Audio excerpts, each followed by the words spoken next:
ఎప్పుడూ ఇంట్లో ఉండే అటుకులతో కమ్మటి వడలు ఎలా చేసుకోవాలో చూపిస్తాను. చాలా బాగుంటాయి. వద్దన్న వాళ్ళు కూడా కడుపు నిండా ఇష్టంగా తినేస్తారు. ముందుగా అయితే అటుకుల్ని ఒక కప్పు ఒక జల్లెడలోకి తీసుకుంటున్నాను. లేదా మీరు నార్మల్ బౌల్లోకైనా తీసేసుకోవచ్చు. జల్లెడ లేకపోతే ఇలా ఒకసారి జల్లించుకొని ఇందులో తగినన్ని నీళ్లు పోసుకొని శుభ్రంగా 1-2 సార్లు అటుకుల్ని కడిగేసి తీసుకోండి. ఇలా జల్లెడలో తీసుకోవటం వల్ల అటుకుల్లో ఎక్కువ వాటర్ ఉండదు కాబట్టి త్వరగా డ్రై అయిపోతాయి. వడల పిండి కూడా గట్టిగా కలుపుకోవచ్చు. ఒక 10 నిమిషాలు పక్కన పెట్టేసి కాస్త నానిన తర్వాత ఒక బౌల్లోకి తీసుకోండి. ఇలా నానిన అటుకుల్ని ఒక ప్లేట్లోకి తీసుకొని తర్వాత ఇందులో ఒక 4 లేదా 5 స్పూన్ల దాకా శనగపిండి తీసుకోండి. అండ్ ఇందులోనే ఒక 2 స్పూన్లు పొడి బియ్యం పిండి కూడా వేసుకోవాలి. కొన్ని ఉల్లిపాయ ముక్కలు అండ్ కొంచెం కొత్తిమీర తరుగు, కొన్ని పచ్చిమిర్చి ముక్కలు, కాస్త కరివేపాకు, రుచికి తగ్గట్లుగా ఉప్పు, ఒక 1/2 స్పూన్ అల్లం వెల్లుల్లి పేస్ట్, ఒక 1/2 స్పూన్ కారం తక్కువ తినే వాళ్ళైతే తగ్గించి వేసుకోండి. అండ్ 1 స్పూన్ ధనియాల పొడి, 1 స్పూన్ జీలకర్ర వేసుకొని ఇవన్నీ బాగా కలిసేంత వరకు కలుపుకోవాలి.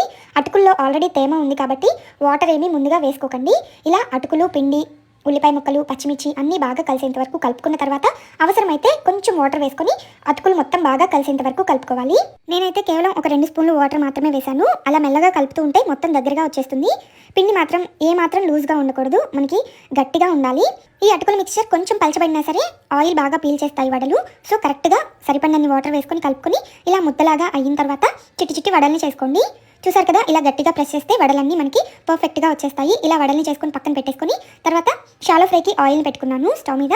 ఆయిల్ కాస్త వేడైన తర్వాత స్టవ్ని మీడియం ఫ్లేమ్లో పెట్టుకొని చేసుకున్న వడల్ని ఆయిల్లో సెట్ చేసుకొని ఒకవైపు కాలిన తర్వాత రెండో వైపుకి టర్న్ చేసుకుంటూ ఫ్రై చేసుకోండి. లైట్గా గోల్డెన్ బ్రౌన్ కలర్ వచ్చేంత వరకు ఫ్రై చేసుకుంటే సరిపోతుంది. మరి హై ఫ్లేమ్లో పెట్టకండి, స్టవ్ని మీడియం ఫ్లేమ్లో పెట్టుకుంటేనే పర్ఫెక్ట్గా లోపల వరకు బాగా ఉడుకుతాయి.